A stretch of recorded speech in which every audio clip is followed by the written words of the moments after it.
Good morning, ladies and gentlemen. When I think of autonomous vehicles, I do not begin with technology.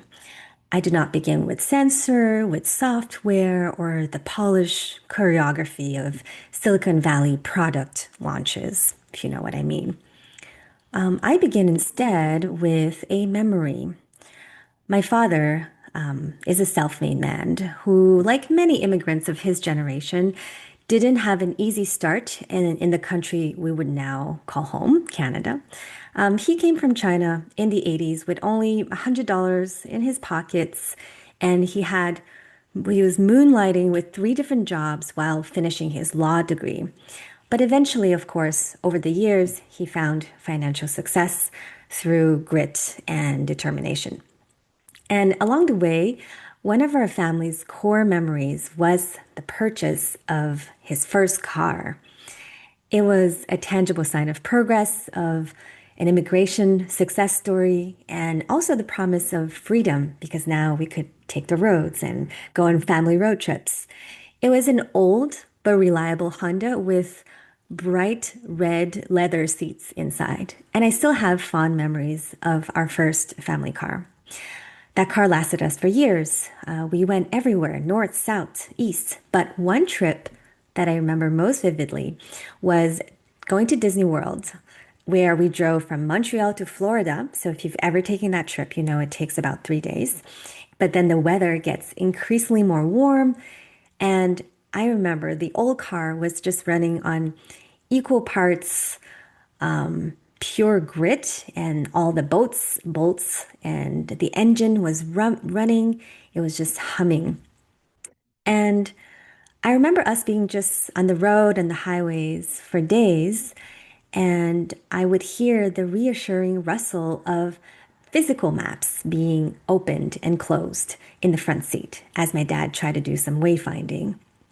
And I would fall asleep in the back on a makeshift bed that my mom made for me. I was utterly untroubled, just as a child, trusting that somehow, by patience and instinct, my father would get us to destination. So there was something so epic, right, about those journeys from back then. No GPS, no electronic voice telling you, okay, turn left in 200 meters. Just a driver running high on caffeine, family duty, and a sense of adventure. And you had to really read the road at the time, read the signs, think on your feet, wayfinding, make judgment calls, the hands firmly on the wheel. And if you took a wrong turn, well, that was part of the story that you'd tell later on. Side story, I've always been a bit of a tomboy when I was a child. I loved cars and trains and trucks. I didn't care about Barbies. And my first toy in Canada was a Tonka truck. So there you have it. Okay. And now here we are, right? Living through a remarkable turning point in the history of mobility. So in California, especially and beyond, this idea that a car can drive itself is no longer science fiction. It's reality. You may have heard of Waymo. It operates a fully autonomous self-driving taxi service in the Bay Area and in Los Angeles, including highways. So it can go from San Diego to Santa Monica in a Waymo. And I tried it, not the highway part, but just Waymo for research. It worked quite well, and it's both an alienating but fascinating experience at the same time. And around the world, autonomous mobility is gathering speed, if you will. Uber and WeRide launched fully driverless robo taxis in Abu Dhabi in late last year, and it was the first of such service from Uber outside the United States.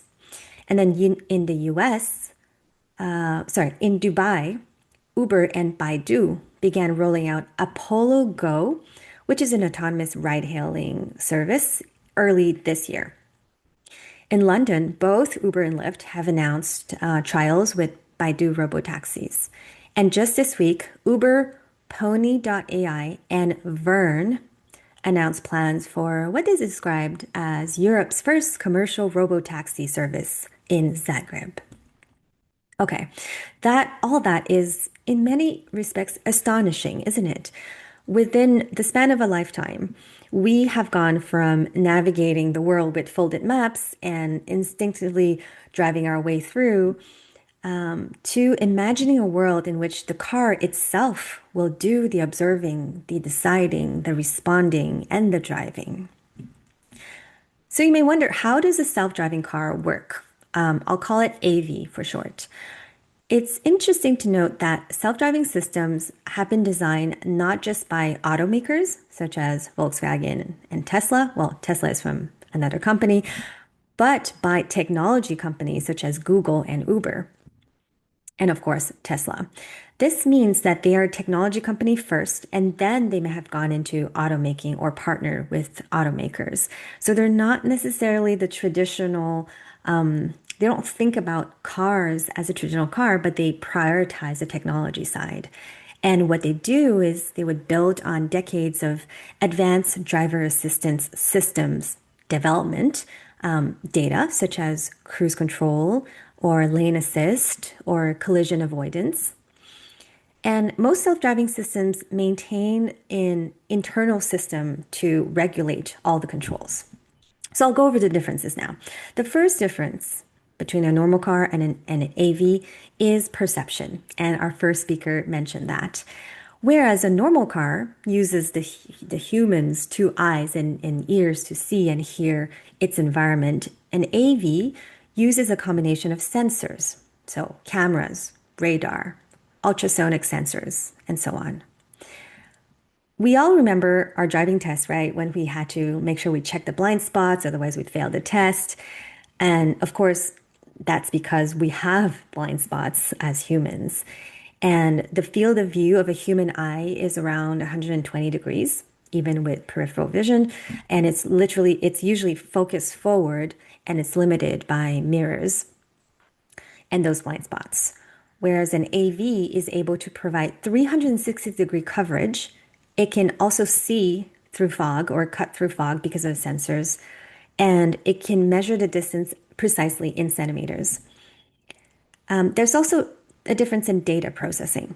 A normal car uses visual interpretation, again, provided by the human driver, who is subject to fatigue, distraction, be on their phone, TikTok, glare, you have it.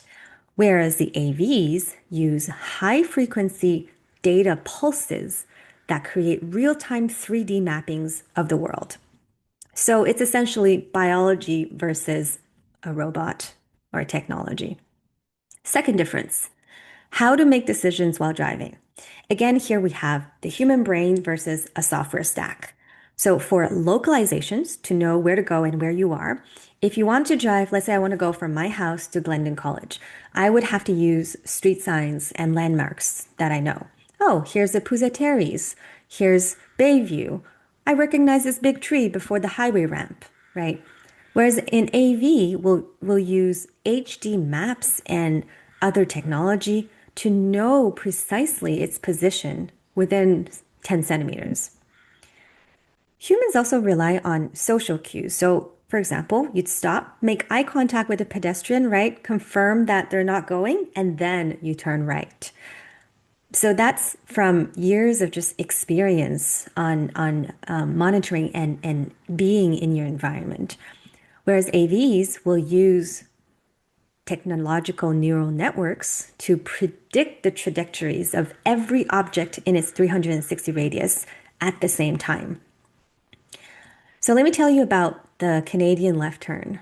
You may or may not have heard about it. So essentially, you want to turn left and you edge to the middle of the turning lane, right? You're basically in the intersection, even though, and because you're on green, but then the cars are coming towards you, you can't turn left, they have priority. So then you see a truck is coming, the light turns yellow. Instinct will tell you that due to the speed and weight of this truck, the truck probably will be slowing down, probably won't be gunning forward to make the yellow. And then it acts this way. So then you try to turn left, you start moving as it turns yellow. And in fact, the truck slows down. You turn left, even though the light starts turning red. So essentially, you're breaking the law, but that's just what people do. And in fact, the car behind you also follows and turns on the red because otherwise it'll be stuck at that intersection for a long time. So I don't know. We do that here in Canada, but this is something that would be difficult for an AI or an AV to do because they need to prioritize following the law, making sure that there's no danger, and so on and so forth. So they would use algorithms that calculate thousands of possible maneuvers per second and then choosing the best one. And then third difference is execution of the drive. In a normal car, the car is like a mechanical slave to the human driver. We have to physically move the steering to then move the hydraulic pedals to tell the car what to do. But in self-driving, they use drive-by-wire. So it's a software that sends electronic signals to motors that then turn the wheels and apply the brakes, for example. Think of a normal car more like a bicycle and an AV more like a fly-by-wire aircraft, that electronic interface that flies planes nowadays. So you can see that from a spec standpoint, the case for AVs are clear. It's compelling. It can even help reduce human errors. So the safety argument is considerable. Machines don't drive drunk, they don't text at the wheel, they don't fall asleep, lose their temper, have road rage, or just recklessly swerve between lanes because they're late for dinner. In fact, around 40,000 people die in motor vehicle crashes every year in the United States alone. The U.S. Department of Transportation National Highway Traffic Safety Administration, the NHTSA, has consistently framed automated driving technology in terms of its potentially safety benefits. That's their angle, especially compared to the many risks that were mentioned above. And we've all recently seen the tragic passing of the two Air Canada pilots whose plane collided, unfortunately, with an emergency vehicle due to alleged distraction and fatigue from the air control tower.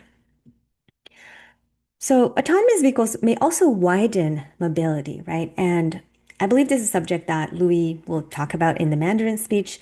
But people like elderly passengers, or if you have a disability, it may be much more convenient. It will broaden what you can do and where you can go.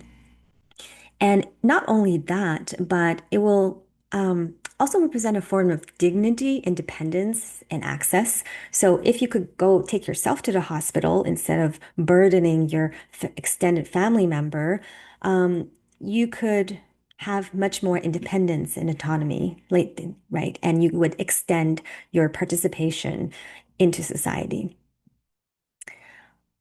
There's also another appealing promise, at least for me, and that's the promise of reclaimed time. So AVs would change your relationship with time, because instead of driving and be stuck on the wheel, you could be using that commute time to do something else. And that's maybe why I love trains. There's something so glorious and deeply romantic about boarding a train full of strangers with all their own stories, going different places, and then you settle into your seat. You allow yourself to be carried. You can read, think, daydream. You watch the landscape unfurl without the burden of having to control the system. And you can be creative or you can rest.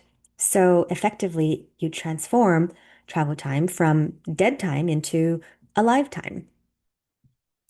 And yet the plot thickens here, right? Because every silver lining has its cloud. We've heard all the accidents that were mentioned by the first speaker. There's also the question of liability, right? If the car is driving itself, who is morally and legally responsible when there is harm? The passenger, the manufacturer, software developer, the insurer, who knows, right? This is not minor housekeeping. It goes to the heart of modern law. Who is liable?